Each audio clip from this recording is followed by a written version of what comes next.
My husband looked straight into my video call while another woman lay against his chest. My 82-year-old mother needed the hospital, and he smiled like I had interrupted his evening. That was the exact second my marriage stopped existing. It didn't happen inside a courtroom with a judge reading legal documents.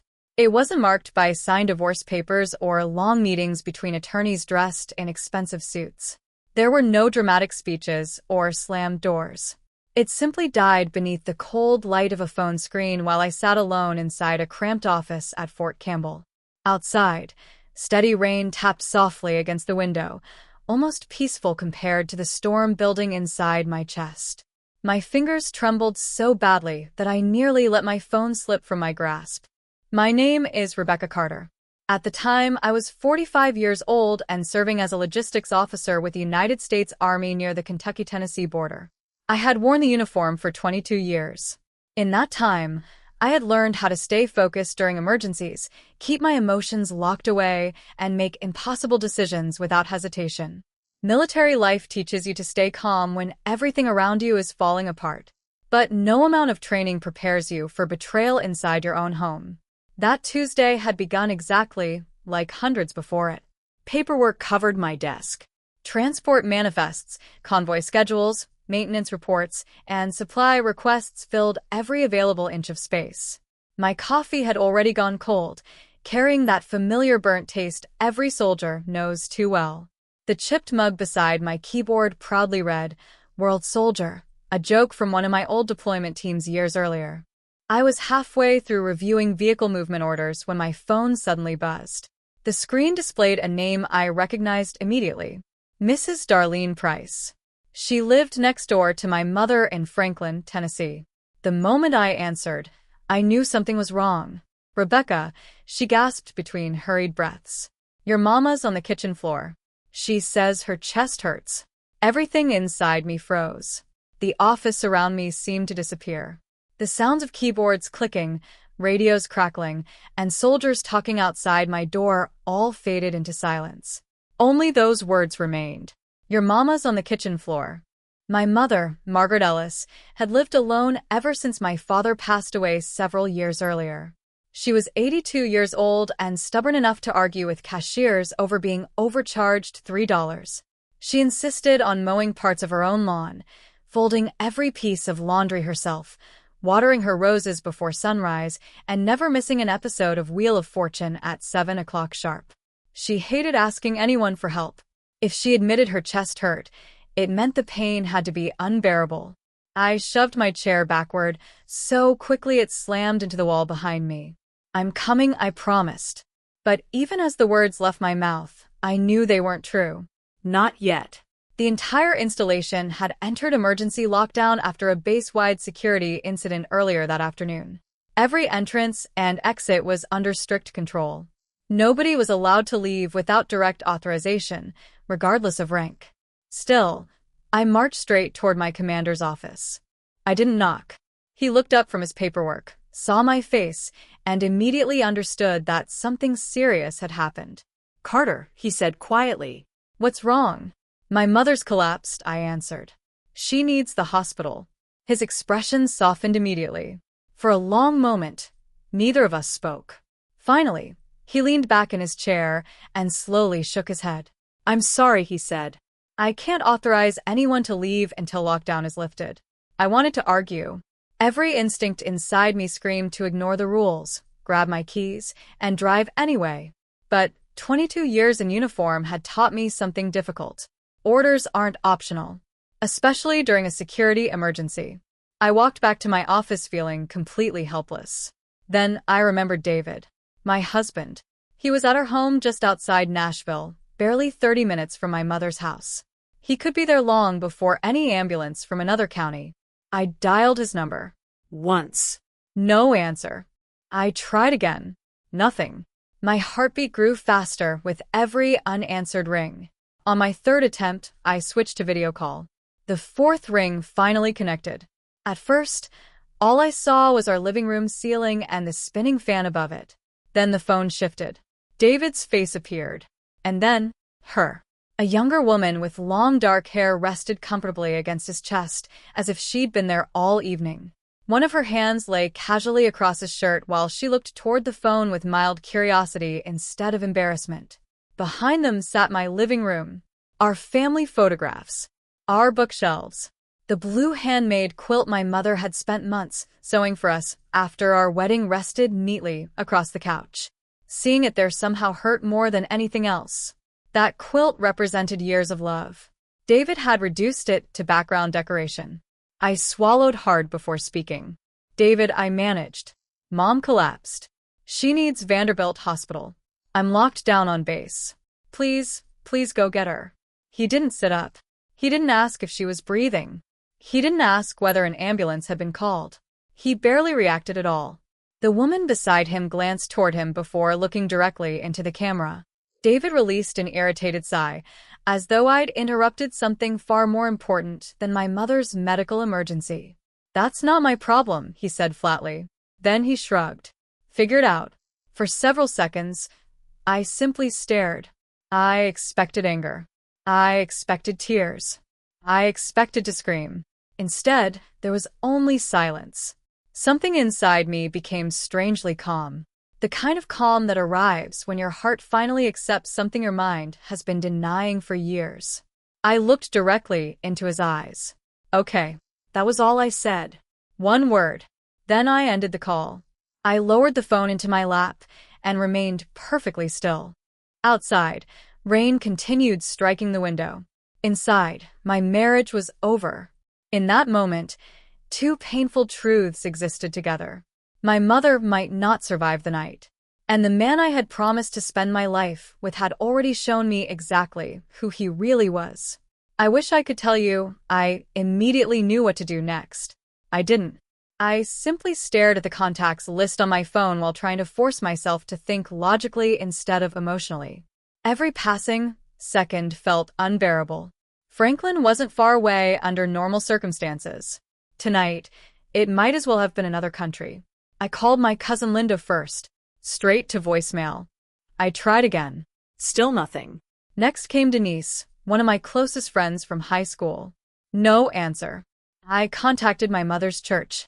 Bible study was already underway, and no one answered the office line. Desperation pushed me toward ideas that normally would have sounded ridiculous. I even contacted a rideshare company in Franklin, hoping someone nearby could drive her to Vanderbilt Medical Center. A few minutes later, Mrs. Price called me back. Rebecca, she whispered gently. She can't even make it to the front porch. She's too weak. I closed my eyes. My entire career had been built around solving complicated logistics problems. Moving soldiers, coordinating equipment, managing emergency transportation across multiple states. Yet somehow I couldn't solve the single problem that mattered most. Then one name surfaced in my mind. Harold Jenkins. Harold had delivered mail along my mother's route for nearly 3 decades before retiring. Even after leaving the postal service, he still visited every few weeks. Sometimes he'd bring tomatoes from his backyard garden. Other times he'd stop by simply to ask if she needed groceries, light bulbs, or a trip to Lowe's.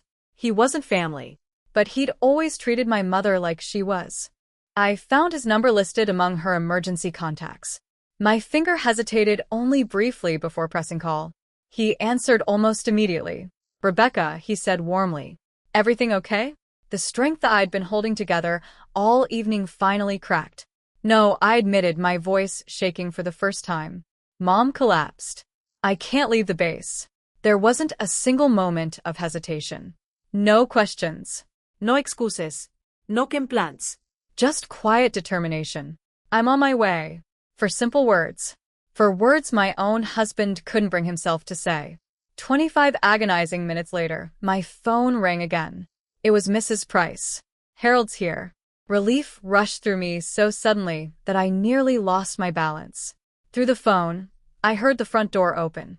Then Harold's calm, reassuring voice echoed softly through the house. All right, Margaret. Let's get you to Vanderbilt. My mother tried to protest. I don't want to bother anybody. Harold chuckled. You've been bothering me since Jimmy Carter was president. One more day won't hurt. Even through my tears, I smiled. That sounded exactly like him. Another 45 minutes crawled by before my phone rang again. This time it was a doctor from Vanderbilt University Medical Center. Mrs. Carter, yes, your mother is stable. She experienced a mild heart attack. I leaned against the wall outside my office. The doctor continued. The good news is Mr. Jenkins got her here quickly. Had she arrived another hour later, the damage could have been much worse. Another hour. Those words echoed in my head. Another hour. I thanked the doctor until I realized I was saying it over and over. When the call ended, I finally let myself cry. Not loudly, just enough to empty everything I'd been holding in. A young sergeant walking by quietly set a fresh cup of coffee beside me without saying a word. Sometimes kindness doesn't need an explanation. Around 9 that evening, I checked our joint credit card account to make sure I could cover whatever medical bills were coming. One charge caught my eye immediately. The Oak Steakhouse, downtown Nashville, 214.87. Timestamp 7:18 p.m. The exact time my mother was being admitted to the emergency room. I stared at the receipt details. 2 entree, a bottle of wine. Dessert.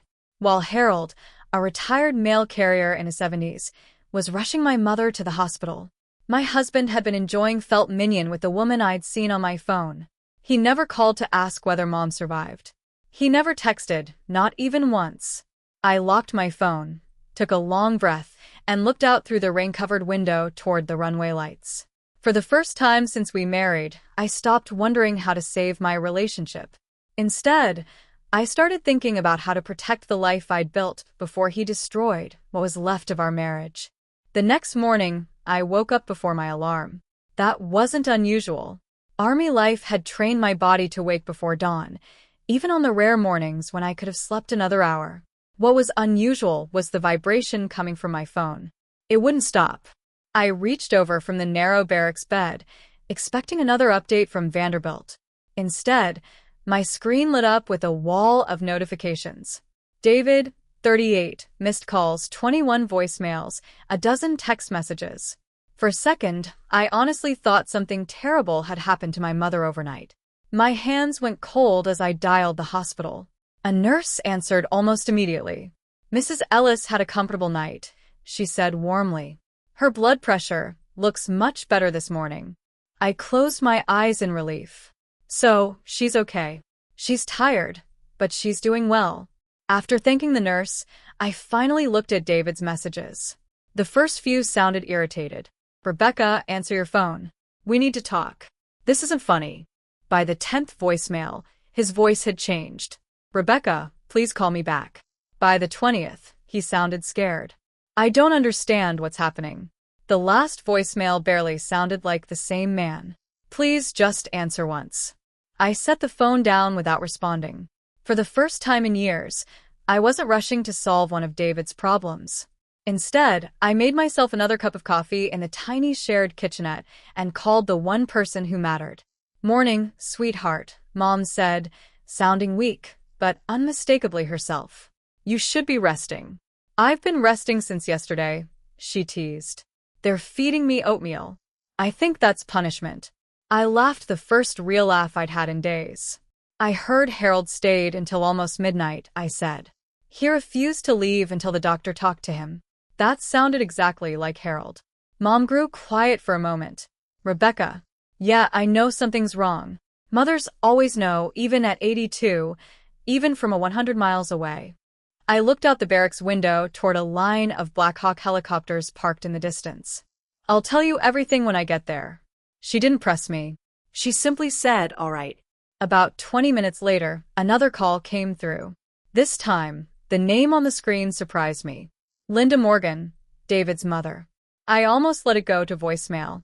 Instead, I answered hello. Her voice sounded nothing like the confident woman I'd known for nearly 20 years. Rebecca. She hesitated.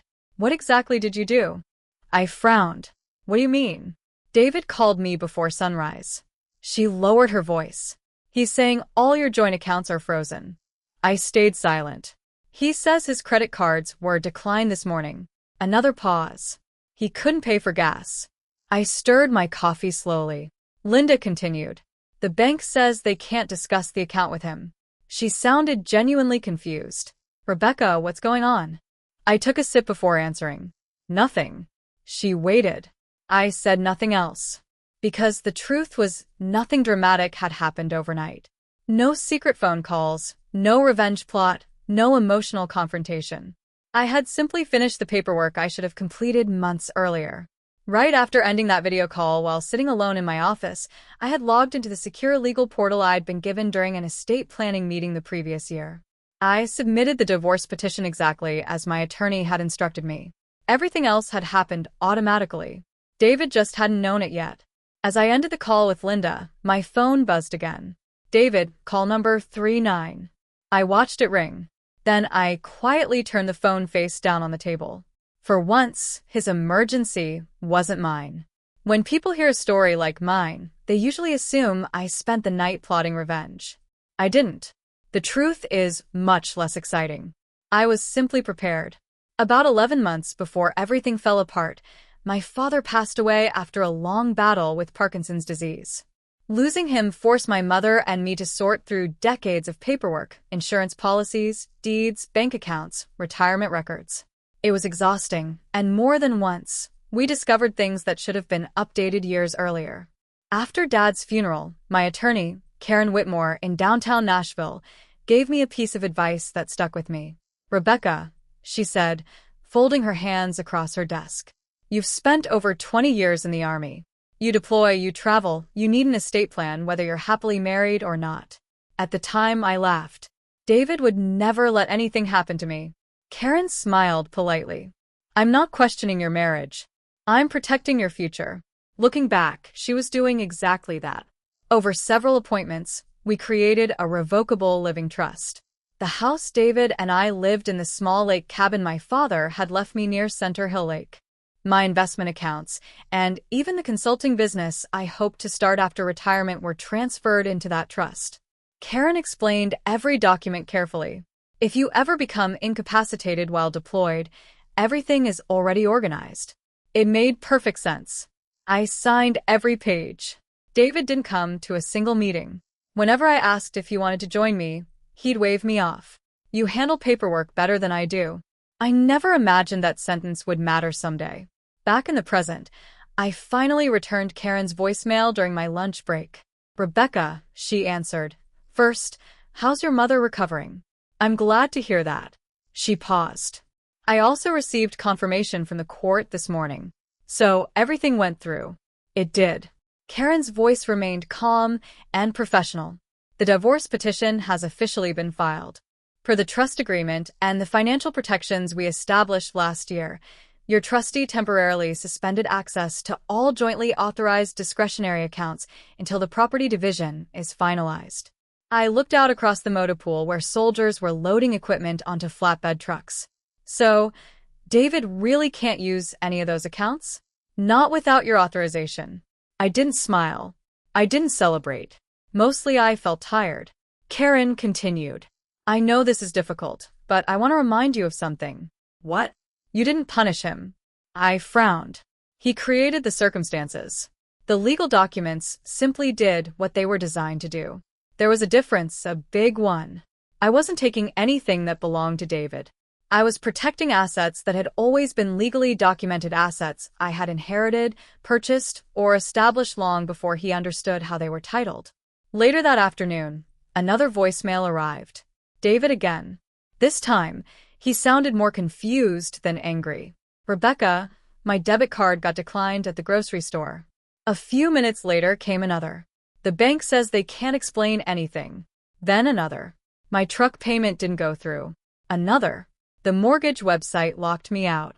I listened to each message, without saying a word. What David didn't know was that the mortgage had never actually been in his name. Neither had the lake cabin. Neither had the investment account he loved bragging about to his friends. He'd spent years assuming we owned everything together because I'd never corrected him. Not once. I wasn't hiding anything. He simply never cared enough to ask. By early evening, Karen emailed copies of every filing for my records. I saved them in a folder, shut my laptop, and walked outside the barracks. The Kentucky sky was turning orange as helicopters crossed the horizon. For the first time since that terrible video call, my breathing felt steady again. I still had a long road ahead. My mother needed me. A divorce wasn't easy, and I knew David wouldn't give up quietly. But one thing had become crystal clear. He had mistaken my silence for weakness.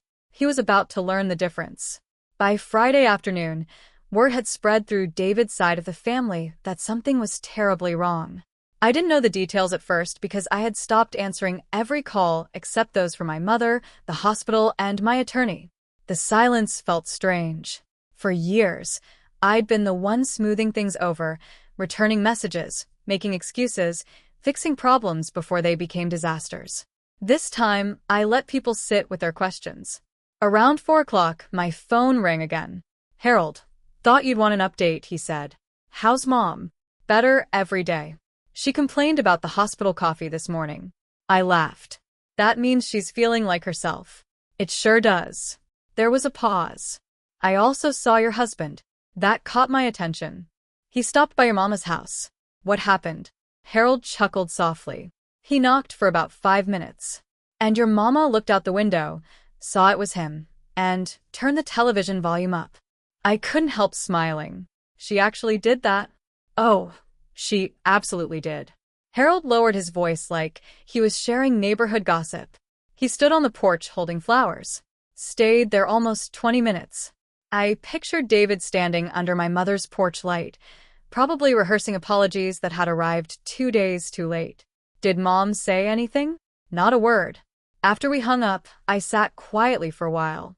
I wasn't happy that David was hurting, despite everything we'd shared nearly 18 years together. You don't erase that overnight. But I also knew flowers couldn't undo what he'd said when my mother needed help the most.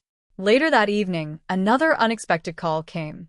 This time it was my friend Monica, whose husband worked at the bank David used. She laughed before she even finished saying hello. "I probably shouldn't know this," she said.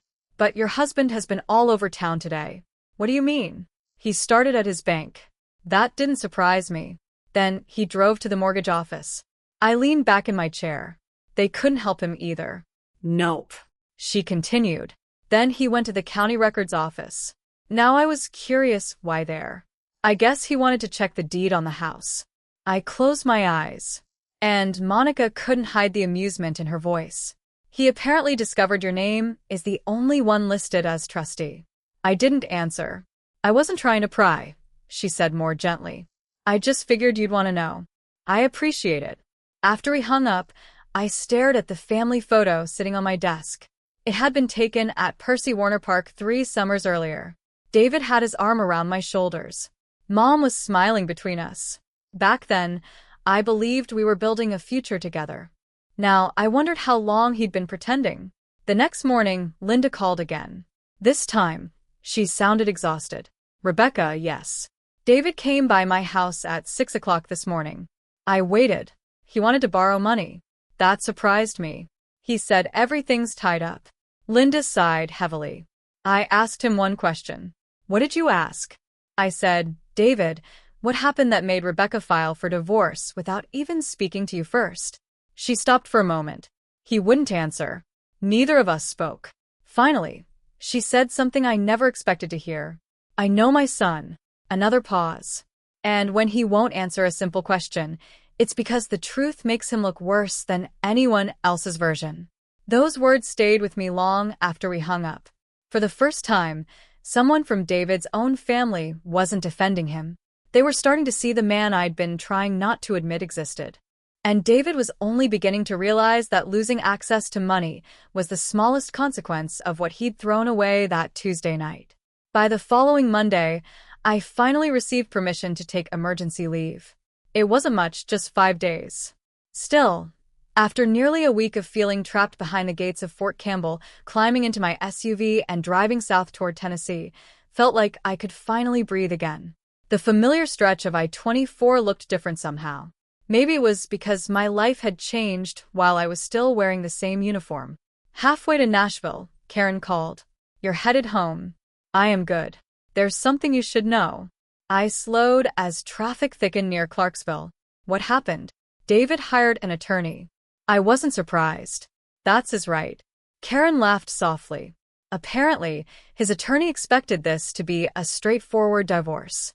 And he asked for copies of the trust documents. I gripped the steering wheel a little tighter. Karen continued. I sent exactly what the court requires. What did he say? There was a brief silence. From what I heard, the meeting lasted less than 20 minutes. I couldn't help smiling. Why? Because your husband spent years believing he owned things he never legally owned. I looked out across the highway. I never lied to him. I know. He signed every tax return. I know. He never once asked how the property was titled. Karen chuckled. Exactly. We said goodbye and I kept driving. About an hour later, my phone buzzed again. This time it wasn't Karen. It was a number I didn't recognize. Normally, I would have ignored it. Instead, I answered. Rebecca, a young woman's voice. Nervous. Yes, my name is Ashley. I said nothing. I think we need to talk. There was a long pause before she continued. I didn't know. I pulled into a rest area and parked. What didn't you know? I didn't know David was still married. I closed my eyes. She hurried on. He told me you were separated. That part didn't surprise me. He said the divorce was basically finished. Another pause. He also told me she hesitated that he owned several properties. I almost laughed, not because it was funny, because it was painfully predictable. Ashley took a deep breath. I found out yesterday that none of it belongs to him. Now I understood. She wasn't calling to apologize. She was calling because her fantasy had fallen apart. He promised we'd move into the lake house this summer. The lake house belonged to my father, I said quietly. I know that now. She sounded embarrassed. He even showed me pictures. I remembered those pictures. Dad fishing at sunrise. Mom reading on the dock. Family barbecues every 4th of July. David had been showing off a life he hadn't built. Ashley spoke again. My parents met him last month. I frowned. They loaned him $15,000. That caught me completely off guard. For what? He said he was waiting for some investments to clear. I leaned back against the seat. And now my father wants his money back. Neither of us spoke. Finally, Ashley sighed. I packed my things this morning. You moved out? Yes. She laughed bitterly. Turns out living with a man who lies to everyone isn't as romantic as he made it sound. For the first time since she called, I felt something unexpected. Not satisfaction. Pity. She sounded young.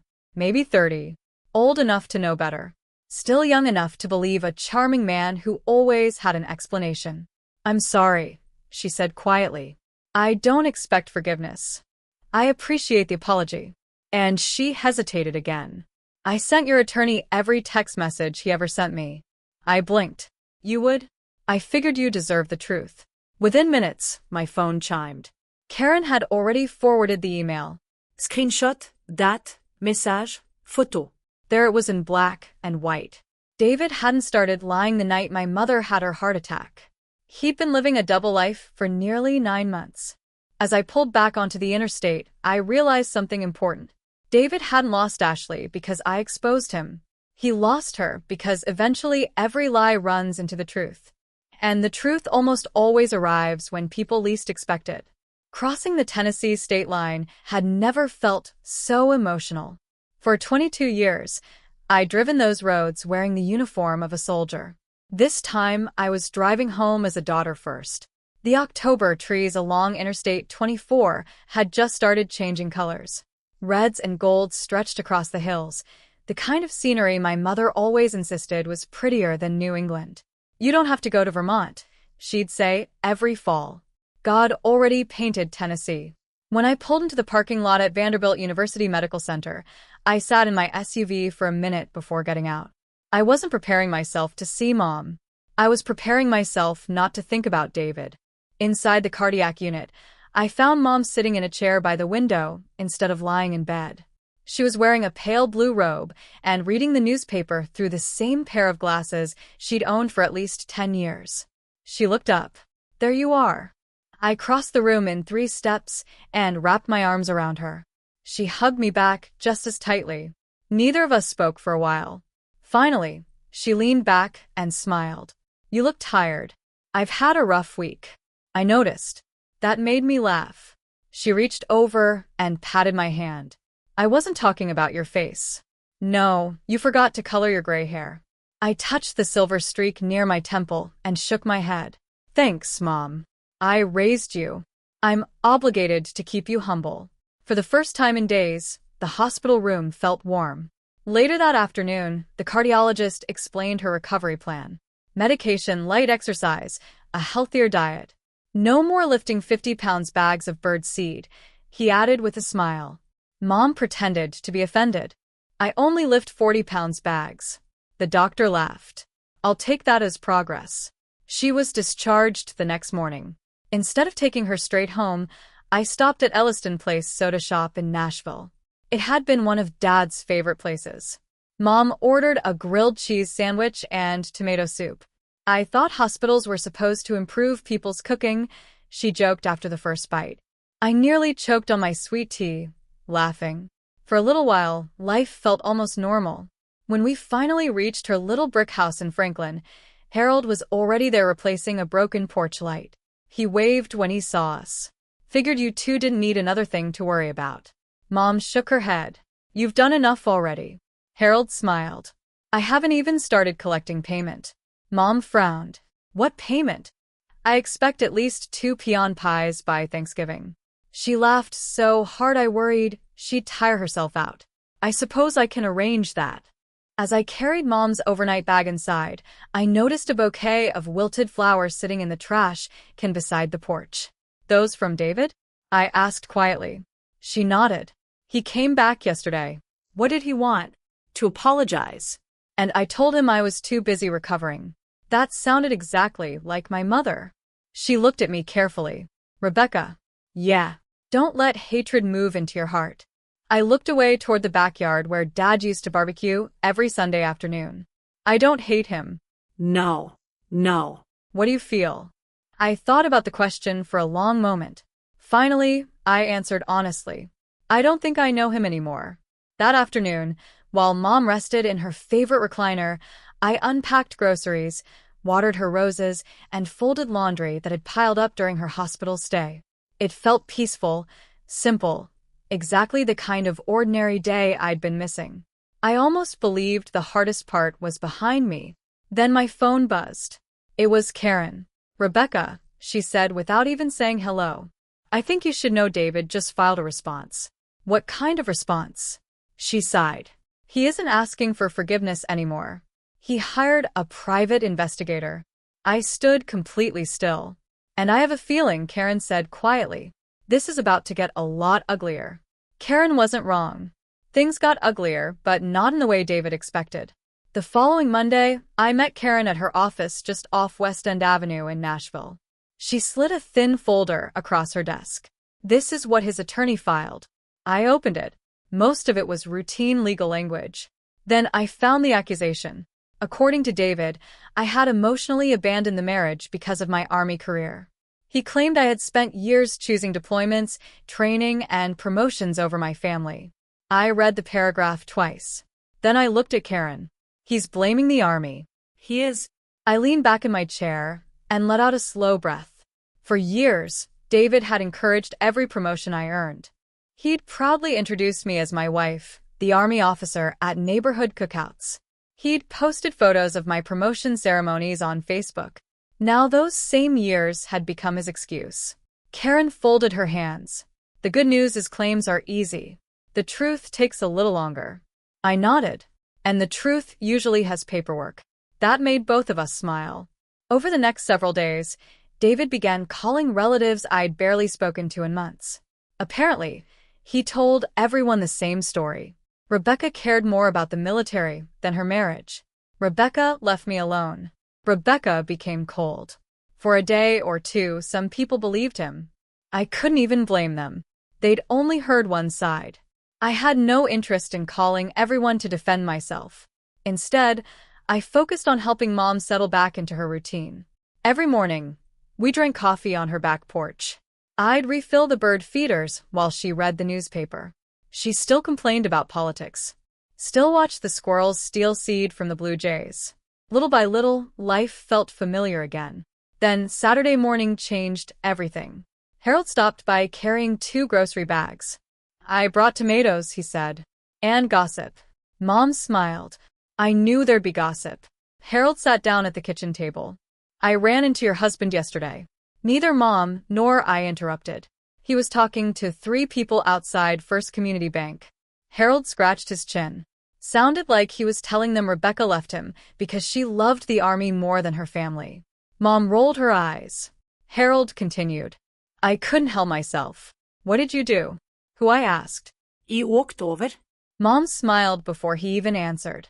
I said, funny, because when Rebecca's mother had a heart attack, I was the one driving her to Vanderbilt while David was somewhere else. I couldn't help laughing. What did he say? Harold grinned. Nothing. Nothing. He turned around and walked away. Mom laughed so hard she had to grab her chest. Careful, I said. I'm laughing under doctor's orders, she replied. The following afternoon, another neighbor knocked on Mom's door, then another. People weren't bringing gossip anymore. They were bringing casseroles, homemade bread, flowers. One woman I'd never even met hugged me. We heard what happened, she said quietly. We're sorry. I realized then that David had underestimated something important. Small towns have long memories. People knew who had been checking on my mother all these years. They remembered seeing me mow her lawn on leave, taking her to church, driving her to doctor's appointments. They also remembered who usually wasn't there. Late Sunday evening, Karen called again. I've got something you'll appreciate. What is it? Your husband's attorney requested hospital records. Why? To challenge the timeline. And Karen laughed. They confirmed everything. Hospital admission, emergency treatment, arrival time. Even Harold's name appeared in the intake notes as the person who brought Margaret Ellis to the emergency room. One simple document erased every lie. David thought louder stories would win. He forgot that facts don't have to raise their voices.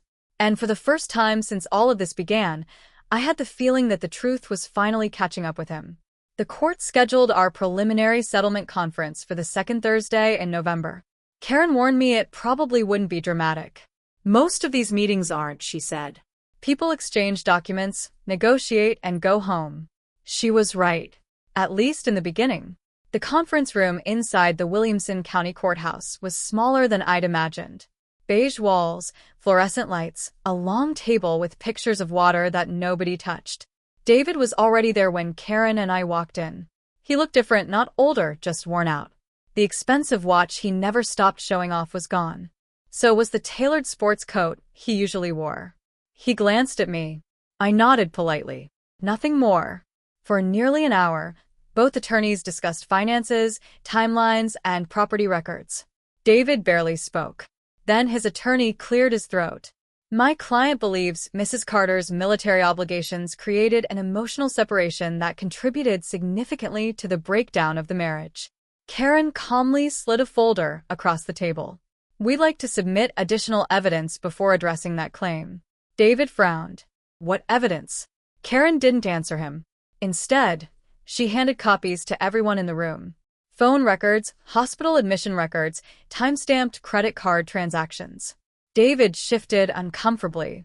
Then Karen spoke. At 6:42 p.m., Mrs. Carter received a call informing her that her 82-year-old mother was suffering what was later confirmed to be a heart attack. She turned another page. At 6:58 p.m., Mrs. Carter initiated a video call to Mr. Morgan. David stared at the table. At 7:03 p.m., Mr. Morgan declined to assist. Another page. At 7:18 p.m., Mr. Morgan used the party's joint credit card to purchase dinner for 2 at Oak Steakhouse in downtown Nashville. The room became very quiet, Karen continued. Meanwhile, at 7:46 p.m., Harold Jenkins transported Margaret Ellis to Vanderbilt University Medical Center. David's attorney slowly lowered his pen. No one interrupted. Karen wasn't finished. We also have written statements from Mr. Jenkins, Mrs. Darlene Price, attending medical staff and neighbors who confirmed the timeline. David finally looked up. They're twisting everything. Karen remained calm. Then perhaps your client can explain why he chose dinner over helping his 82-year-old mother-in-law during a medical emergency. David opened his mouth, closed it, opened it again. Nothing came out. For the first time since our marriage began falling apart, silence wasn't protecting him. It was exposing him. After a short recess, everyone stepped into the hallway. I walked toward the courthouse vending machines to buy a bottle of water. Someone called my name. Rebecca. I turned. Linda. David's mother. She looked exhausted. There were dark circles under her eyes, and she held a folded tissue in one hand. I've been wanting to tell you something. I waited. I didn't know. I know. She shook her head. No, I truly didn't know. Her voice cracked. When David told me you left him because of the army, I believed him. She looked down at the floor. Then Karen let me read the timeline. A tear rolled down her cheek. I raised my son better than that. For a second, neither of us spoke. Finally, she whispered the words I never expected to hear. I'm sorry. I reached over and gently squeezed her hand. This wasn't your choice. No. She looked toward the conference room where David still sat with his attorney. But now I have to live with knowing it was his.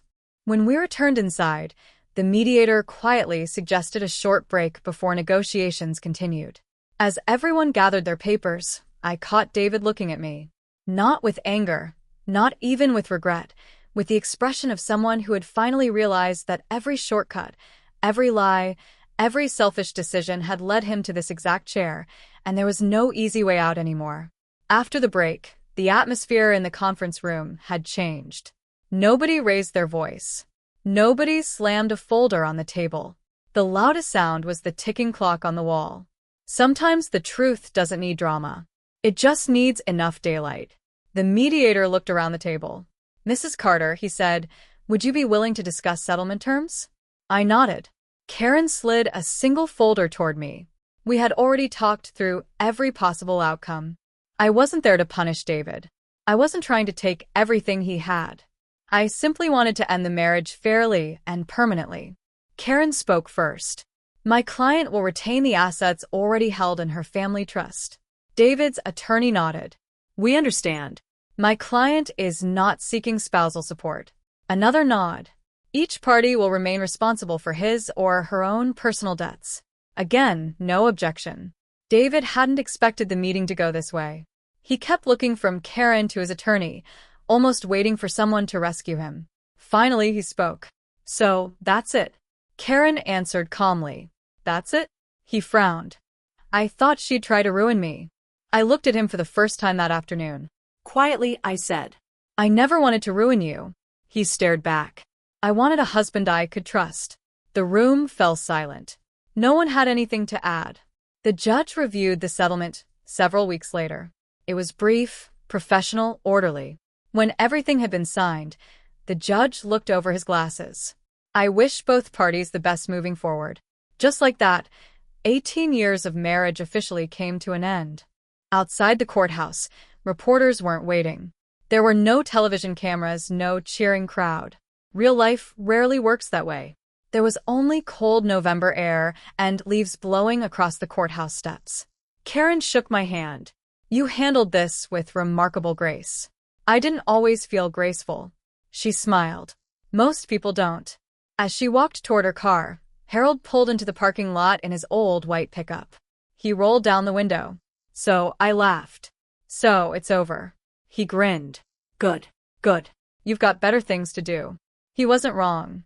Instead of celebrating, the three of us drove to Vanderbilt to visit Mom. She'd insisted on baking pecan pie that morning despite strict instructions to take it easy. The smell filled the whole house. Harold walked in carrying vanilla ice cream.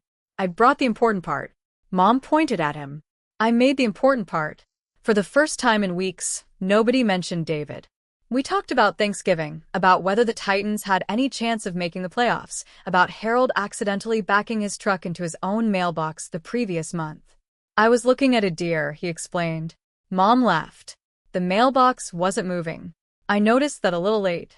Even I laughed until my sides hurt. It felt wonderful. Not because I had won, because normal life had returned.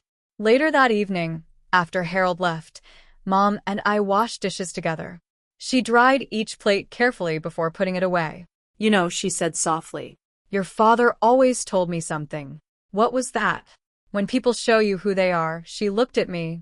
Believe them the first time. I smiled. Dad was a smart man. He usually was.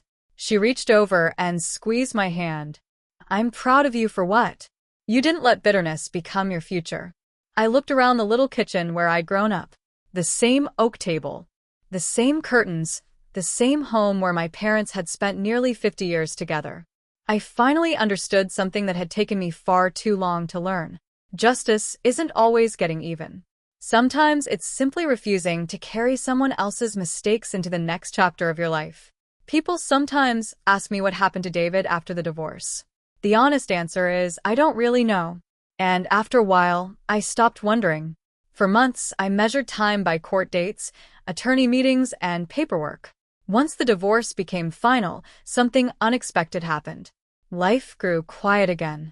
Not lonely, just peaceful. I retired from the Army 8 months later. My retirement ceremony took place at Fort Campbell on a cool spring morning.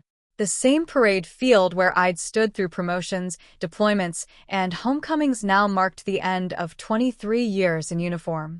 As I looked across the formation, I saw familiar faces. Young soldiers I'd once mentored. Friends who had become family. My commander handed me my retirement flag. Major Carter, he said, smiling. Thank you for your service. I accepted it with both hands.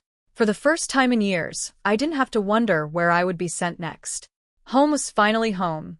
A few weeks later, I moved into the lake cabin my father had left me.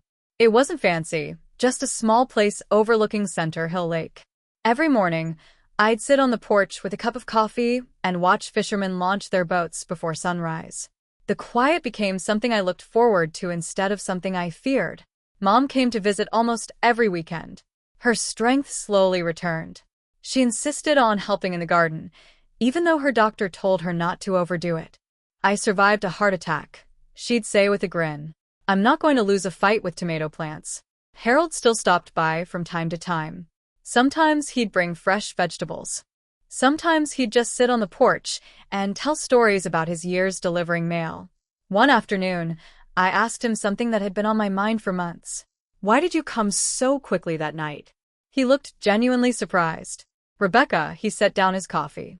Because you asked. I smiled. No other reason, he shrugged.